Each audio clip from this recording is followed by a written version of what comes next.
This is the X-Zone Broadcast Network, broadcasting worldwide on broadcast affiliates and satellite program providers, including CNN Broadcast Network, Sirius Satellite Network, Star Media, Good News Radio Network, Angel Broadcast Network, Wiki Broadcast Network, and WPBN TV. For more information on the X-Zone Broadcast Network, visit us at www.xzbn.net.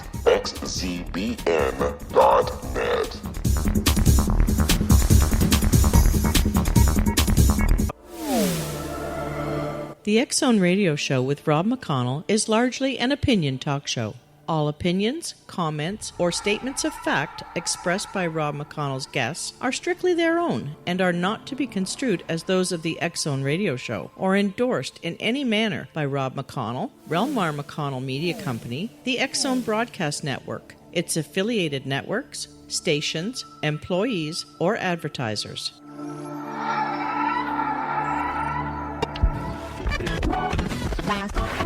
All Hit Radio.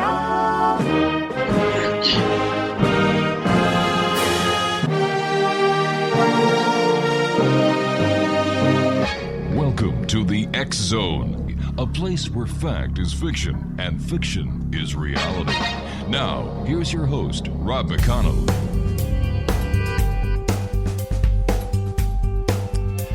And welcome to the X-Zone, everyone. My name is Rob McConnell, and for the next 4 hours, I am your host. I am your guide as together we cross the time-space continuum in this place that I call the X-Zone.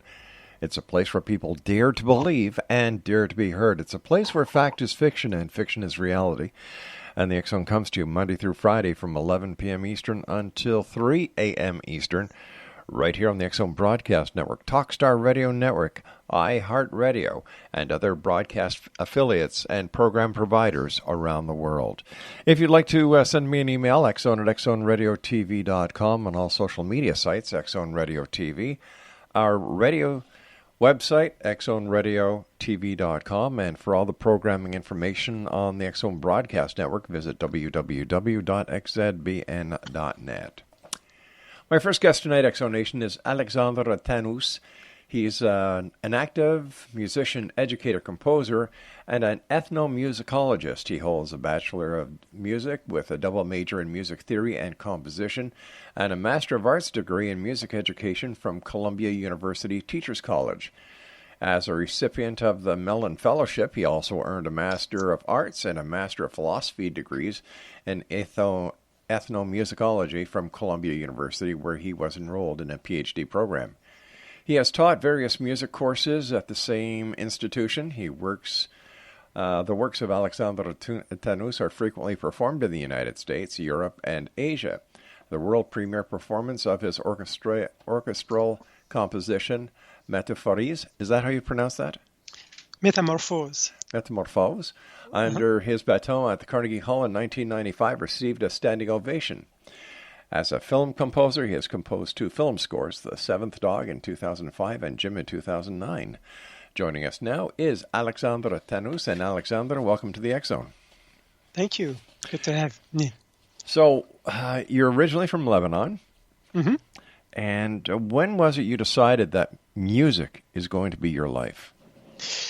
Oh, when I was a kid, and that idea grew little by little. But, of course, like most of us, we have doubts. We think that it's just going to be a serious hobby. And eventually went to university and I studied it and didn't know how to get out of university. It took 12 years. I did 4 degrees, as you know. Mm-hmm. And then modulated to a different area, which is what I do now, researching sound, the therapeutic and the esoteric properties of sound and how sound impacts consciousness.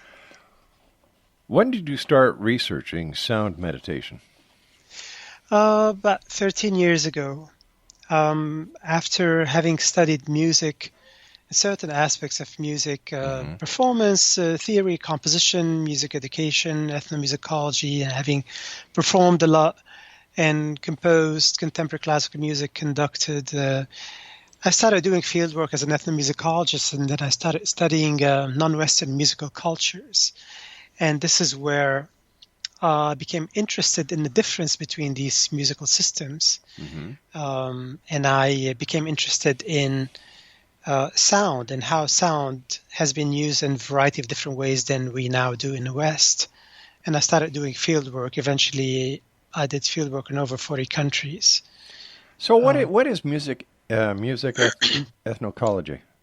Ethnomusicology is a study of music. It's almost like calling it anthropology of music. So basically, the ultimate goal of an ethnomusicologist is to understand music and the behavior around music. So understanding it as a sociocultural phenomenon. And the ultimate goal is to understand the human being by studying culture through music. Very interesting. Please stand by. You and I have to take our first commercial break. Exonation, our guest this hour, Alexandre Tannous. We're going to be talking about sound meditation and the effect of sound on each and every one. We know that music, tames the beast, and in many cases you've seen going to concerts what music does to a crowd. All this and more as the X Zone continues here from our broadcast center in Hamilton, Ontario, Canada. If you'd like to send us an email, xzone@xzoneradiotv.com, and don't forget, if you'd like to listen to some of the great programming we have available for you, 7/24, 365, on our network, that's the X Zone Broadcast Network, that's just one of them, www.xzbn.net. We'll both be back on the other side of this break. Don't go away.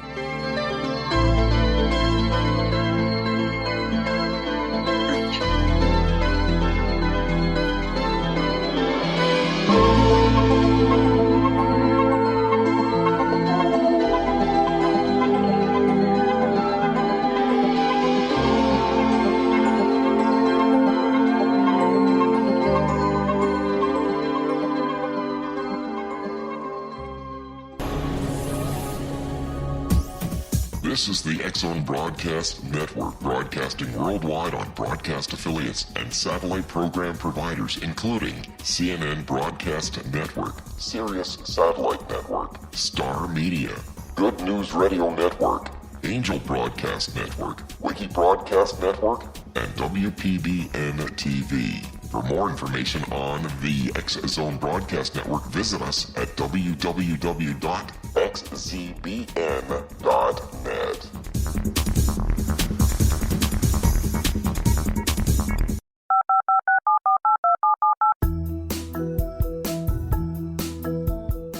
Did you know that when you're on the road with limited data or Wi-Fi, you can still listen to the X Zone Radio Show with Rob McConnell, The Science of Magic with Gwilda Wiyaka, X-1, Dimension X, Space Patrol, and every minute of the X Zone Broadcast Network by calling 213-401-0080, courtesy of Audio Now.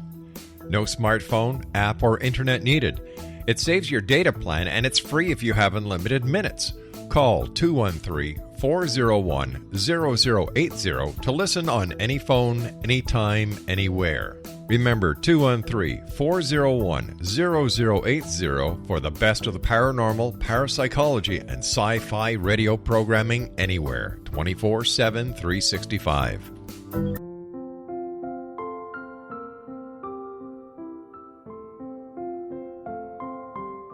I am Dr. Carl O'Helvey, founder, president of a new cancer foundation focusing on evidence-based physical, mental, and spiritual interventions, including natural cancer cures, prayer, meditation, affirmations, nutrition, and other related holistic cancer prevention and cure modalities. These are used in cancer education, research, and financing care. I ask for your help to continue this important work by donating at www.holisticcancerfoundation.com.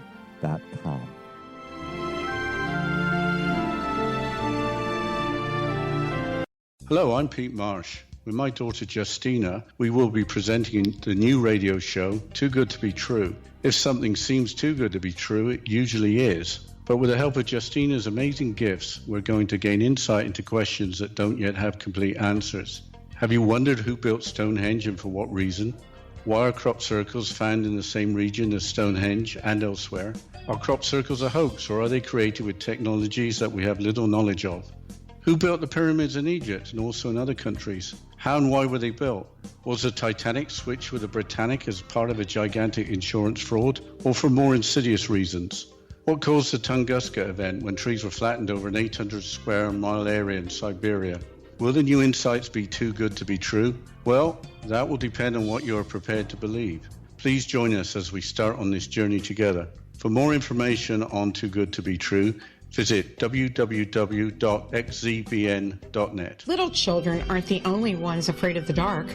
Millions of soldiers return from war zones with PTSD, anger, frustration, fear, and loneliness, much of which surfaces during the darkness of the night. You have the chance to change the lives of these American heroes. Songs and Stories for Soldiers.us provides free MP3 players for these men and women. With a list of 3 million songs in 16 different styles, 100,000 audiobooks, and 30,000 old-time radio programs, every veteran can find something to soothe and comfort them at no cost. All our players contain an 8-hour audio program designed to help veterans fall asleep.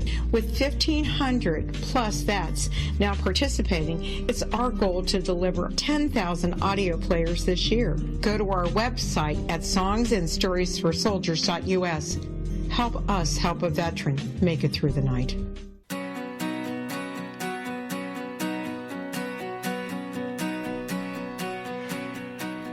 Welcome back, everyone. Alexandre Tannous is our special guest, and we're going to be talking about sound meditation. But first of all, Alexandre, maybe you can take us back in history. And when was the very first recorded moment in history that music was identified? Well, it's a mystery. We don't know why humans are interested in music and what's the origin of it. Is it a biological need? Is it necessary for the expansion of our consciousness? Where did it come from? Did it come from us or from the environment around us? There are various speculations. Some ethnomusicologists believe that the human got this idea from observing animals, especially birds and bird song.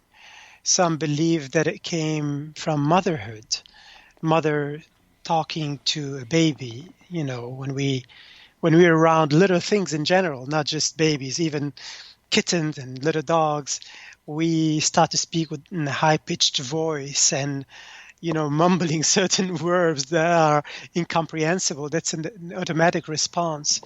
Yeah. So we don't know really why we make music, but we know it's necessary for human consciousness. Take, for example, how widely used music is in all religious experiences, spiritual experiences, and shamanic ceremonies and indigenous settings, whether for healing, trance, spirituality. So it's definitely a very useful and necessary tool and medium. So what are some of the therapeutic properties of sound? Like, for example, how does it work? We know some things about how sound works. I've been doing a lot of scientific studies, mostly EEG studies, electroencephalography, which measures the various levels of electricity in the brain and heart rate variability. We still need a lot of research. Sound is a very enigmatic and powerful tool. But what I was able to demonstrate so far is there are many benefits. Some of them are sound can help quieting the mind. This is an important matter here because we're so busy and stressed out these days.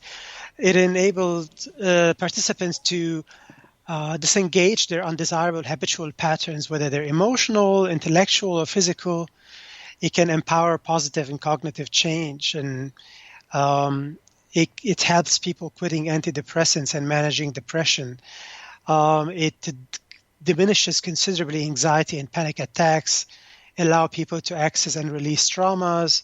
It brings the self into a state of inner peace and calmness, helps the person establish a state of resonance and attunement with the self. It's also good in couple therapy. It fine-tunes self-observation. So there are a wide range of different benefits. But I believe that the more we know about how sound can be used, and many people believe that it's the medicine of the future. This is what Edgar Cayce and he said, the 20th century prophet. And we see a lot of achievements and a lot of scientific and medical discoveries of what sound can do. But here, you have to be exact and say ultrasound, that is very high frequency that goes well beyond the threshold range. So I'm talking about above 100,000 hertz. The threshold of a human hearing goes from hertz to 20 kilohertz or 20,000 hertz. Music, I agree. It's, like when I get home at night, I enjoy putting on some nice classical music. It makes me feel good. I just relax with it before I head off to bed because, it's most of my days are rather stressed out, and it just seems to put me in that different modality where I can actually key down. We've seen what happens at rock concerts when you get that boom, boom, boom with the bass. Everybody gets involved, and and certainly, like you were saying, in religious ceremonies, music has been from day one, and we've seen a certain change of music over the years, but it still is the best conveyance of a message going. Tell me about your sound meditation. So I call it sound meditation. This is something that people give various names, such as sound healing, sound bath, gong bath, vibrational healing, and so on and so forth. I honestly have a problem with a lot of these terms because they don't mean much and they're disempowering to the receiver. I like to call it something that is descriptive, a sound therapy or sound meditation, because it engages the person in the experience, and that's the most important part. When we call this experience sound healing, it's kind of deceiving. Many people don't know how sound healing happens, whether the practitioner, which is a better name than a healer, is the one healing people with sound, or whether sound is healing people. But it disengages the person from what they need to do, and that's the most important part, which is engaging the person in an active participation. It is a collaboration between the practitioner and the receiver. So when we use a term such as sound meditation, that automatically indicates that the receiver is going to do something, which is the most important part, getting the mind out of the way, using sound as a tool.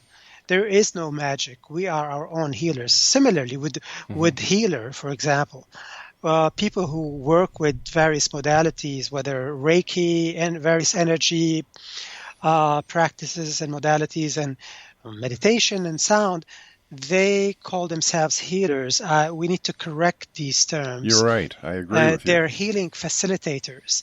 So we've changed the meaning of the word and all of a sudden started to mean something else. There's a big difference between a healer and a healing facilitator. I agree with you 100% that a lot of these New Age terms are misused. Exactly. And there are reasons, because people are not careful with the words they use, and there are consequences when we use specific words when they don't really signify something that we're trying to communicate. So I like to raise awareness and use terms like sound therapy, sound meditations, and they're not terms that I coined myself. I just use them because they're appropriate and they're empowering to the individual. I also talk to people in the beginning of the experience. I tell them what they need to do while I'm doing my work, how to listen, how to use sound as a tool, how to get their mind out of the way. I explain why I'm doing what I'm doing to engage them in experience, because I want them to feel self-empowered at the end, and that's part of the healing. So how do you prepare the listener? So basically, I use instruments that have always been used in sound therapy, whether in old days or contemporary days. And these instruments are called overtone emitting instruments. I'll explain that later. Such as gongs, Himalayan singing bowls, discs, bells, overtone singing, didgeridoos, and so on and so forth. So I explain to the participant or participants why I'm using these instruments, what do they do, what is their role, what are the overtones? And the overtones are these various frequencies that we hear when we play a gong or singing bowls. And these are various frequencies that are found in sound, except most of the time we don't hear them in sounds that we're listening to.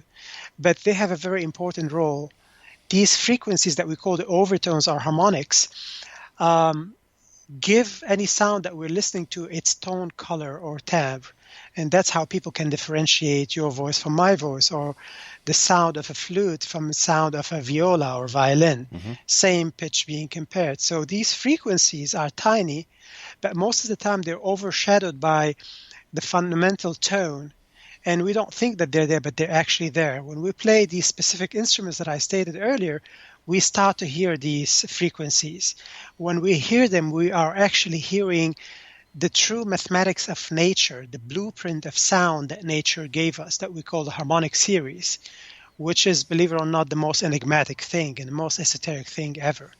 This is basically the word in the Bible. In the beginning, there was a word, and the word was with God. The concept of logos. This is the primordial Om or Aum that started the universe. This is music of the spheres. This is Akasha or Spanda. This is the creator of reality. Now, I can't tell you how exactly, but this is what is at the core of all philosophies, Eastern philosophies and religions. Sound is the creator of reality. So how? There are certain instruments, like the bells you were talking about, the bowls, that when you hear them, they grab your attention, and there's something very different about them. Exactly. See, they resonate with us. We feel something automatically, even if the person has never heard them, and upon first hearing in just 10 seconds, they feel a certain poise inside of them, certain equanimity. A connection. The connection, something as if something snapped back into grid, quieting of the mind. So that's the power of sound. You are listening to the blueprint of sound that nature gave us, which is very complex mathematics. Sound is math that we're listening to. Sound is mathematical ratios, and that's why it's power. And all intelligences in nature manifest in various mathematical systems. I could give you a few examples. Please. For example, fractal geometry, Fibonacci series. If people are not familiar with fractal geometry, it's better to Google it and look at examples because it's hard to explain. Fibonacci series, the significance of phi, or the golden mean, the golden ratio, which is 1.6183398 to infinity. Pi. The harmonic series is the most enigmatic one, and that's really what gives music its power. And as you said earlier, when you go home, you listen to music, because what it's doing is actually distracting you from yourself. It's allowing you to snap out of the habitual unhealthy baseline, any stress. It allows you to recalibrate, rejuvenate, to revitalize your senses, and it's doing a job as you're listening to it on your brainwave cycles, heart rate variability, your autonomic nervous system, your vagus nerve. So it's affecting you in more ways than one. People can check a lot of these things on my website, because I can talk about it for many hours. I'm trying to be succinct here. Right. But when we listen to singing bowl, we listen to these various frequencies. People, not all the time they hear numerous frequencies. They might hear them all as one sound. That's because of the state of resonance that they're found in. There's a certain gravitational pull between all of them that makes them seem like one. But there are actually various frequencies that have different highs and lows. We call that actual frequency. And they have different amplitude, which is softness and loudness. And each one has a different modulation. It's this wobbling or wavering, the pulsation that they have. And when one contemplates them, focuses on them, one automatically goes into a deep meditative state, transcendental state. And that's why we use them in sound therapy. It's fascinating. You know, there are certain instruments that just resonate with you. Yeah. And it's, you know, like you were saying, you can feel the very music touching your soul. Exactly. And that is a wonderful because experience. it's built in with us. That's the other incomprehensible thing. This ratio is actually encoded in us. We are designed to vibrate sympathetically with these instruments. And I'm not being a new age here, I'm being very precise. Yeah. There have been several scientific studies on how our microtubules are tiny, tiny microscopic conveyor belts that are found in the cytoplasm area, which is the area between the nucleus of cells and neurons and the ectoplasm. And they're tiny filaments that we call microtubules that vibrate sympathetically with non-equal tempered sound or just intonation. All right. Alexandre, please stand by. We have to take our break. Sure. Exonation, Alexandre Tannous is our very special guest this hour, and we'll both be back on the other side talking more about music here in the X Zone. Don't go away.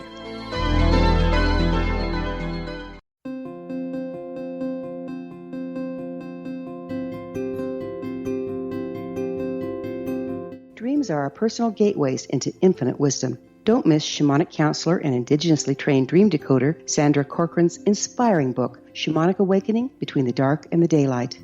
This remarkable work chronicles Sandra's 35 years of experience with diverse wisdom keepers and her initiations throughout the Americas and across the British Isles, Turkey, Greece, and Egypt. Sandy's knowledge of symbology, psychology, and myth influence her dream blog and workshops. Sandy offers private tarot readings, international journeys, a meditative CD, as well as her book, Shamanic Awakening, to encourage you as you navigate this earth walk, creating a deeper connection to yourself and all that is. Find this and more at Sandy's website, starwalkervisions.com.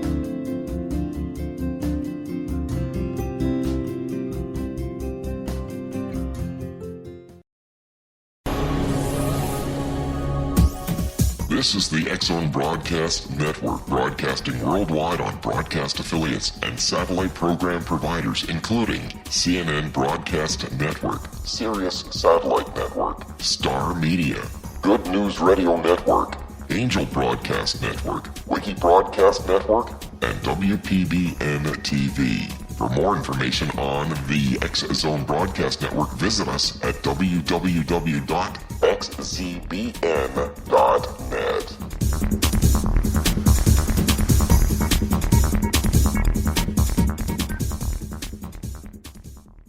How would you like to be able to read other people's minds? Well, the next best thing is here. When you know how to read a person's name, you know how the person thinks, feels, and behaves. Each letter in our name holds a key to unlock our true essence. Our name contains both our gifts and challenges in this lifetime. Mnemology science discovers personality secrets hidden in the placement of the letters of our names, including the first and last impression people remember about us. Sharon shows us how to interpret the arrangement of letters as outlined in her book, Know the Name, Know the Person. Sharon Lynn Wyeth created mnemology science after 18 years of research and testing her theories, and has supported thousands of people around the world in understanding themselves and others better. You'll enjoy Sharon's unique teachings as she shares her system to learn the gifts behind your given birth name. Even if you don't like your birth name, there are jewels in this book. If you're thinking of changing your name, ready to name your child, or wanting to get along better with others, this is the book for you. If you'd like to improve your relationships and change your life for the better, get the book today, Know the Name, Know the Person, or visit www.knowthename.com. That's www.knowthename.com.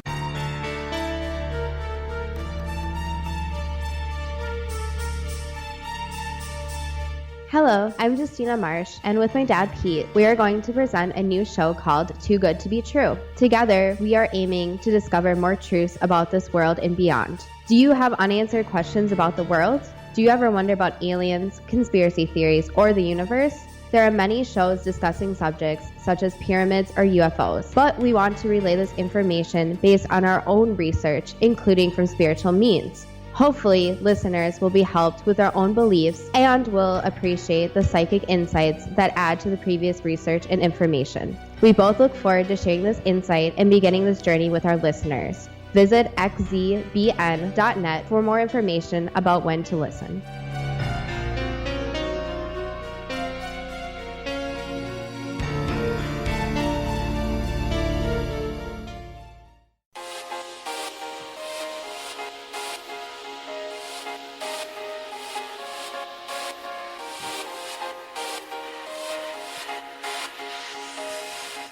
Exonation, we're talking about music and sound meditation this hour here in the Exxon. Our special guest is Alexandre Tannous, and his website is alexandretannous.com. I'm sorry, it's soulmeditation.com. I apologize. Soundmeditation.com. I'll get it right yet. Soundmeditation.com.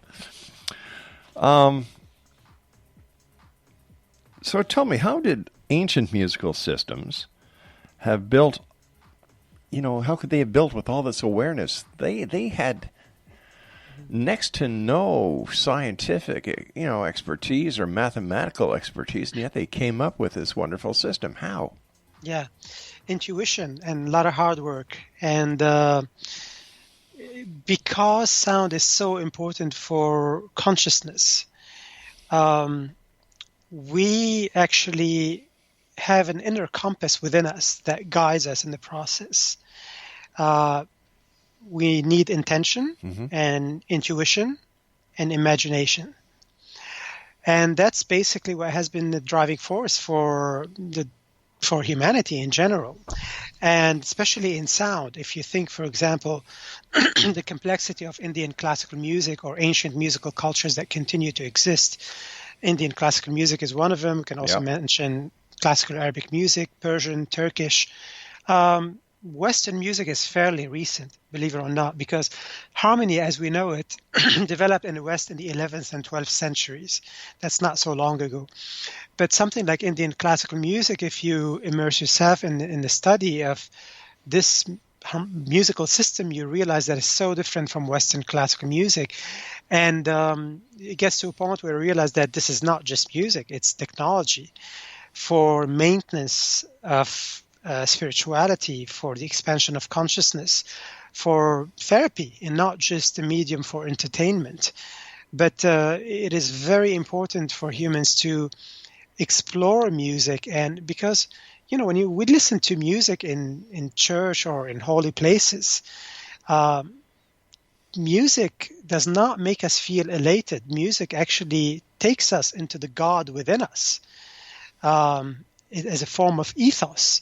There's something very important in music which is called ethos. And when you listen to a piece of music, that piece of music moves you and evokes emotions within you. You are tapping into the ethos of music.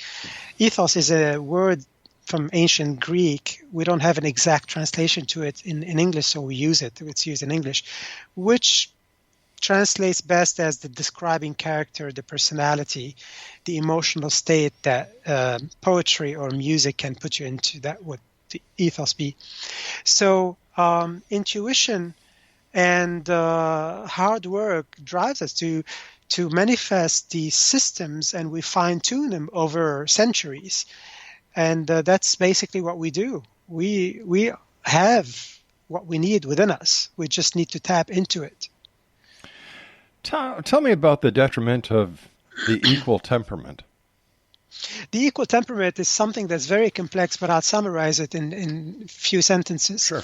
Basically, the octave in the West, octave is the distance between one tone and the doubling of its frequency. So you can take, for example, Do and another Do, octave higher Do. And this octave higher Do will be 12 half steps apart. So Do, Re, Mi, Fa, Sol, La, Si, Do, Do, Do. That's an octave for people who don't know what an octave is. So let's say the low Do is 100 hertz. The higher one would be the doubling of the frequency, then it would be 200 hertz, and you can go higher and higher or lower. So basically in the West, this distance is divided into 12 semitones or 12 half steps. A half step is the distance between the white key on the piano and the adjacent black key. Not all octaves in the world are equal to 12 half steps. The Indian octave is 22 tones. The Arabic and Persian octaves are 24 tones. The Turkish is 53 tones. So you have a lot of notes between the black and white keys on the piano. These are tones that you cannot play them on most Western instruments. The frets on the guitar divide the neck into different half steps. Whereas on violin, violas, cellos, and basses, you can play notes between notes. So basically, the equal temperament quantized these 12 half steps, made them all equidistant. And that changed the mathematics of nature. So we now play in equal temperament, which made every half step 100 cents. A cent is a unit for logarithmic measurement, and the entire octave is 1,200 cents as acousticians who are physicists specialized in sound and study of sound and vibration.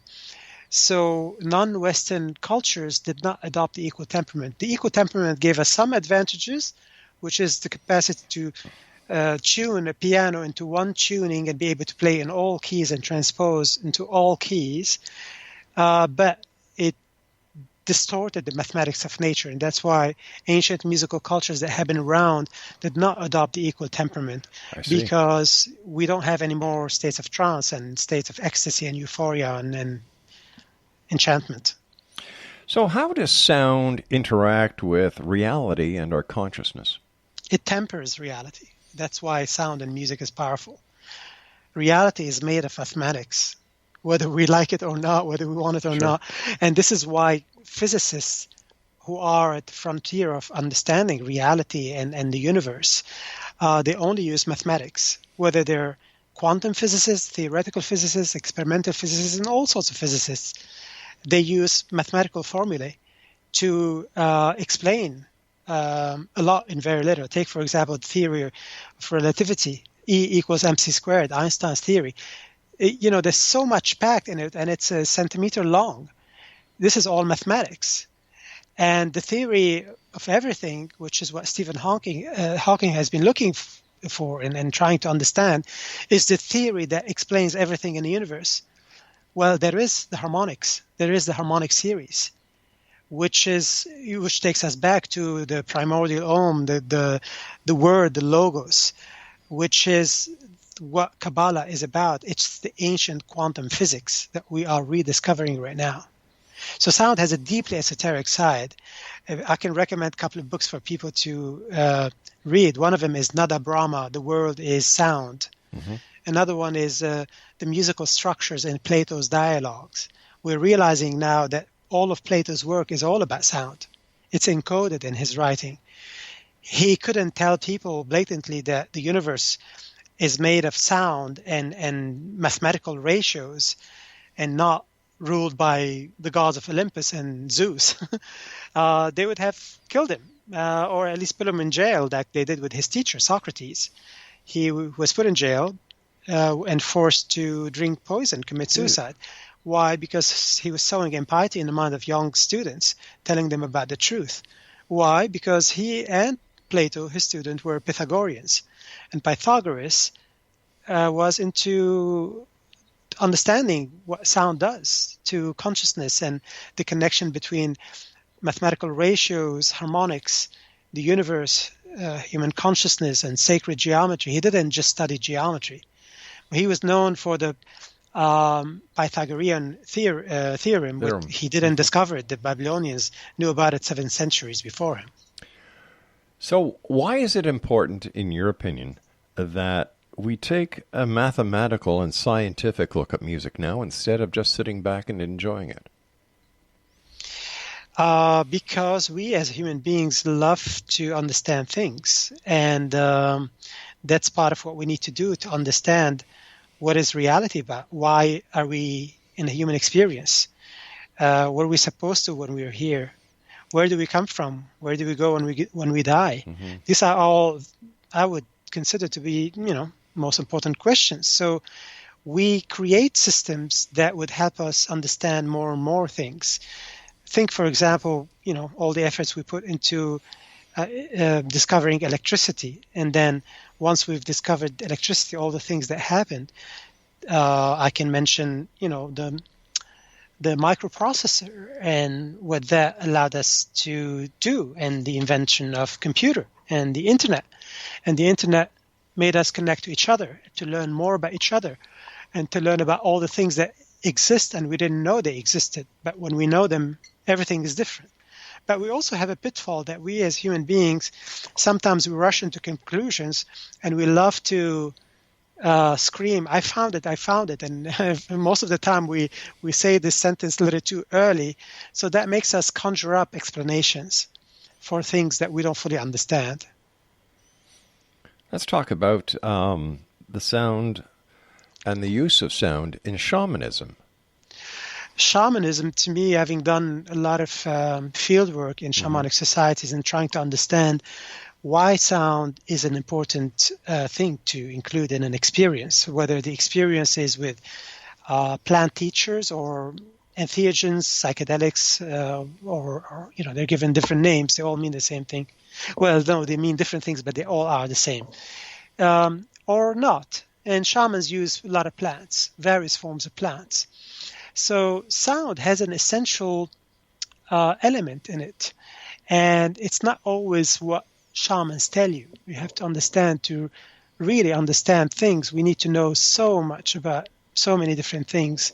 And shamans in ancient societies knew a lot about various things, especially plants, but they didn't know about Eastern philosophies and phenomenology and hermetics and Gnosticism and so on and so forth. So it's important to take a multidisciplinary approach to understand why we as human beings use these two tools, compounds, which are found in plants, they're chemicals, and sound. To me, shamanism is all about these two very important ingredients to hack, understand, and expand consciousness. In all of this, there is the healing and the revealing. So we use these two things, these two very powerful tools, compounds and sound, with very good attention to set and setting. The setting is, the safety of the surrounding, and the set is the mindset, which is the intentions, attention, will, and awareness. And because they don't fully understand what's happening, then they create different cosmologies, different models where spirits are involved. And spirit is another nebulous word. And this is coming from someone who is spiritual. But most of the time, people think of spirit as being a disembodied soul or disembodied energy all the time. Well, that's one of 25 different things. Yeah.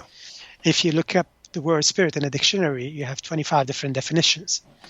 Most of the time, spirit is something inside of us. When you listen to a piece of music and you feel different spirit, that spirit is inside of you. You're being moved emotionally. When you smell copal or palo santo or sage, that spirit is not outside of us. It's how it makes us feel inside. It's the various emotional state, the grounding that we feel inside, the feeling of elation, the feeling of safety, the inspiration. So people use word spirit flippantly, and they use it interchangeably. But that's a practice that humans in general do this, not just contemporary humans. So if we're interested in shamanism, we really need to spend some time in trying to figure out what are the ancients trying to communicate and falling short. All right, stand by, please. You and I have to take our final break. Exo Nation, Alexandre Tannous is our special guest. www.soundmeditation.com. That's soundmeditation.com is his website. And we'll both be back wrapping up this hour here in the X Zone from our broadcast center in Hamilton, Ontario, Canada. Don't go away.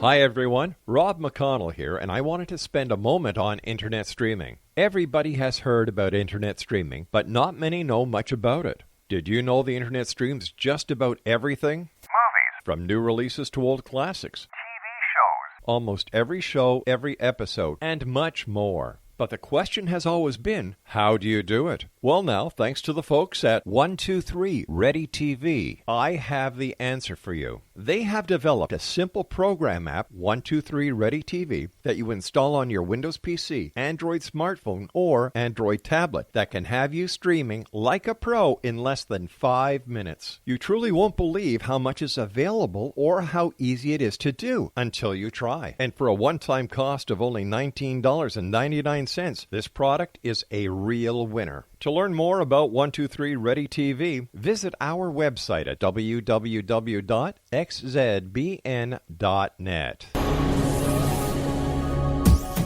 This is the X-Zone Broadcast Network, broadcasting worldwide on broadcast affiliates and satellite program providers, including CNN Broadcast Network, Sirius Satellite Network, Star Media, Good News Radio Network, Angel Broadcast Network, Wiki Broadcast Network, and WPBN TV. For more information on the X-Zone Broadcast Network, visit us at www.xzbn.net.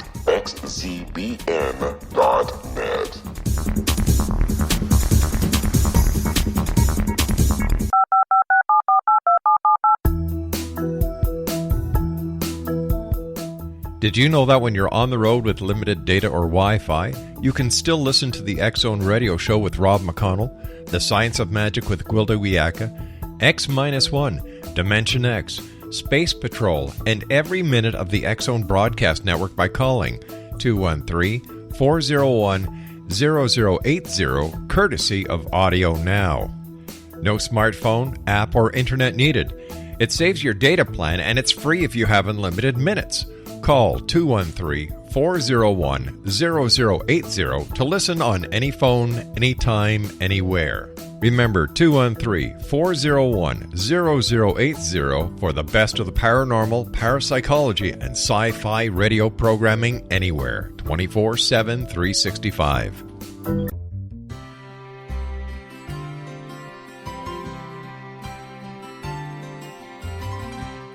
True healing must address 4 levels: physical, emotional, mental, and spiritual, for us to live joyful and productive lives. We tend to treat 3 of the 4, leaving the spiritual languishing. If you're tired of the same dysfunctional patterns cropping up in your life, Soul Balancing is for you. Trixie Phelps, owner and founder of Soul Balancing, is a naturally gifted energy healer trained in numerous esoteric forms, including shamanism. Trixie has created a powerful modality that safely and effectively clears your energetic field. A Soul Balancing session can remove interference, heal trauma, and restore your hope. Contact Trixie for a life-changing long-distance session today, www.soulbalancing.world.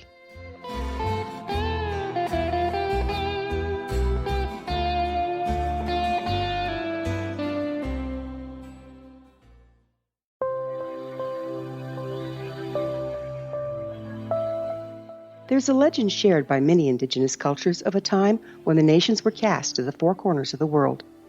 Each nation was given a body of sacred knowledge that held a different portion of the truth to preserve.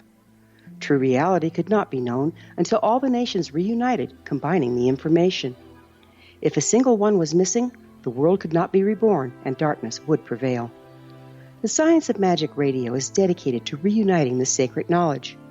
With the understanding, none of us has all the answers, but together we can open new perceptions and possibilities. Through our combined vision, the world can be reborn into a place where darkness no longer prevails. Join me, Gwilda Wiyaka, and the Science of Magic daily on the X-Zone Broadcast Network, xzbn.net, or visit us at thescienceofmagic.net.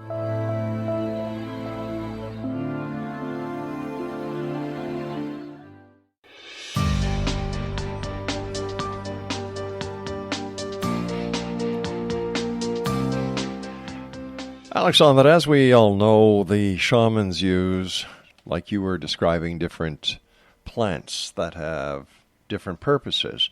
So would it be safe to say that shamanism is 50% music, 50% plant? More or less. It varies, yes. Take, for example, the Shipibo shamans. Shipibo is one of the tribes in the Amazon that uses ayahuasca as the sacrament. They tell you that without the Icaro, you cannot do the magic with ayahuasca. Icaros are the ayahuasca songs that they use in the experience. So they believe that sound works through the psychedelics, and that's something that I can confirm as well. It's sound that does the work through the plant teachers, because if you think of it this way, no shamanic ceremony happens without sound, some form of sound, singing or instrumental or combination of both. But there are many people who work only with sound. Take, for example, the various forms of Sufism that we found in the world, or sound therapy or sound meditation. People call this sound healing. So you can work with sound by itself, but every time, their tribe is doing mushroom ceremony, ayahuasca ceremony, iboga ceremony, San Pedro or peyote, and all of these sacraments that ancients use, there's always song, there's always playing music. So maybe that the mathematics that we have in sound, the most enigmatic mathematical ratio, is actually tempering realities, allowing things to snap back into grid, allowing us to tap into consonance, into signal, and letting go of dissonance or noise. But is it also possible that the reasons why the ancients put so much into music is that they really had no idea about the strength of the psychedelic drugs that they were using, and they were accrediting the out-of-body experiences and the voyages and the walkabouts that they were on to the music instead of actually where it belongs, and that's with the drug? Yeah, well, they have various ways of talking about them. It's true they didn't know a lot about neuroscience and biochemistry and what happens in the brain and the heart and the entire body and the receptors and the nature of consciousness. Now a lot of scientists are starting to agree that consciousness is non-local. Consciousness is not made in the brain. We tap into it. It's outside of the brain. That term non-local, it means that it's not in our brain. We tap into it. The brain is a transducer, transceiver of consciousness. And consciousness is in form of morphogenetic resonance, to use Rupert Sheldrake's term. So I do agree with that. And these receptors that we have launch us into different states of being. Take, for example, when you wake up and drink coffee, your biochemistry changed. You are different because you have caffeine now in your receptors. If we go have a glass of wine, then we feel different. So we run on chemicals, and naturally every chemical that we take into our body, legal or illegal, is going to do something. It's going to change and alter consciousness.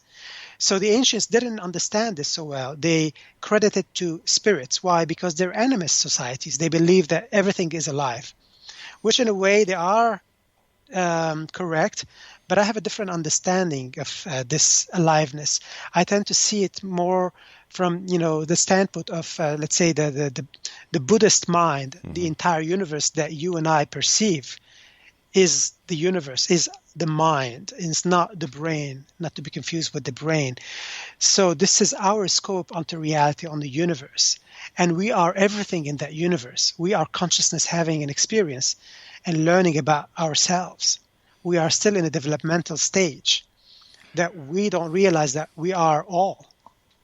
So do you subscribe to the concept that we are actually living or existing in a holographic experiment? I do. Yes, I do. And more and more people, even Elon Musk, believes in that, and many other cosmologists, that we seem to be living in some sort of simulation, matrix, holographic universe, a projection of some sort. And that's something I can talk a lot about. So to be succinct, we are discovering so much about what reality is made of. Well, how are we making these discoveries? By discovering what reality is made of. And how do we discover that? Like, it's nice to say that quantum physics this, quantum mechanics that, but when it comes to the reality and the existence of the proof and evidence, there's very little to substantiate these claims. Yes, but we're discovering more and more, and we're not always aware of everything that's being discovered. You have to keep in mind that governments keep a lot to themselves, and especially for military advancement and whatnot. What we know is basically governments and military are at least 30 years ahead. So basically, we are programmed to discover what reality is, and that's what we've been doing. And we use systems that come from the systems from which we come from. I'll give you an example. The internet, for example, is existing in nature. That's called mycelium. If you grab a bunch of earth, and you grab dirt and you find these tiny filaments in the dirt, this is mycelium. Mycelium is Earth's internet. It senses through the mycelium where there's a dead bird, where there's a dead animal, where there's a fallen tree or pollution, and it senses every weakness, and it sends various fungi to break things down and bring back the nutrients. There's a great talk by Paul Stamets. It's the most viewed TED Talk. It's called 6 Ways of How Mushrooms Can Heal the World, I believe, in how, for example, fungi and their intelligence, how they break down every pollutant. So we're dealing with a level of intelligence that's found in nature that's well beyond our comprehension. But because we are part of nature, we are part of Gaia, this concept of Gaia that is now being called various names, Pachamama, Gaia, the divine feminine. The ancients called it Aeon Sophia or divine wisdoms, the ancient Greeks and the Gnostics. We are part of this organism. And there has been an agenda separating us from this organism, separating us from nature, even killing nature. And that came with patriarchal society. So this wasn't around with matriarchal society. There was a great connection between people and Gaia, Pachamama. And this was during the mystery schools, paganism. And it was about getting to know our relationship to Earth and using systems, intuitively that would help us explain who we are, why we are here, and so on and so forth. And we use mathematical systems. For example, we discovered fractal geometry. Benoit Mandelbrot in the 60s discovered fractal geometry. Because of fractal geometry, which is geometry self-similarity, kind of mathematics, we were able to create the CGI that we see in films, computer-generated imagery. What do these allow us to do? Simulate reality. So we're getting hints of what reality is made of because we can simulate it now. We're now tampering with the craziest thing, artificial intelligence. Personally, I think that we're going way too far with artificial intelligence. Yeah. And it's people like Elon Musk who are behind it because they don't want to part with what they have. So they're trying to create life forever. Yes. That's it's a lack of understanding. People, unfortunately, when they know a lot, they start to think that they know most important things. Exactly, yes. And we don't know what we don't know. So it's very important to make room for what we still don't know yet. And this is something that Zoroastrianism talked a lot about, the philosophy of Zoroaster, which existed about 8,000 years ago in Persia, modern-day Iran. People can look it up. Yeah. The concept, the Ahriman concept, Ahriman, which Rudolf Steiner talked a lot about. This is now the Ahriman stage we were going through, which is the merger of the human with the machine. And that's quite detrimental. We need to proceed with most extreme caution because we can mess up things on the universal level. Even what we're doing at CERN, the Large Hadron Collider, we are tampering with the fabric of the universe. We're playing God. Even Stephen Hawking, said that we are playing God. Not only that, but these people believe that God doesn't exist yet, and we are to become God. Wow. So the scientists are becoming the new priesthoods, basically. The scientists are becoming humanity's worst enemy. Yes, and this is the cockiness that a human can get to because of ignorance that is achieved with extreme education and a lack of awareness that there's still a lot that we don't know. So we start to play God, and we start to tamper with the fabric of the universe, and we become devoid of spirituality. But believe it or not, science now deals a lot with the occult. One would think that it's the opposite end of the occult, but it's something that I'm not going to talk about right now because I can spend the next 10 hours talking about. Well, we'll have to have you back on to talk about that because our time is nearly up. Alexandre, I want to thank you ever so much for joining us. It has been my great pleasure having you here with us, and I would love to have you back on to talk more about this fascinating subject. Thank you, Rob.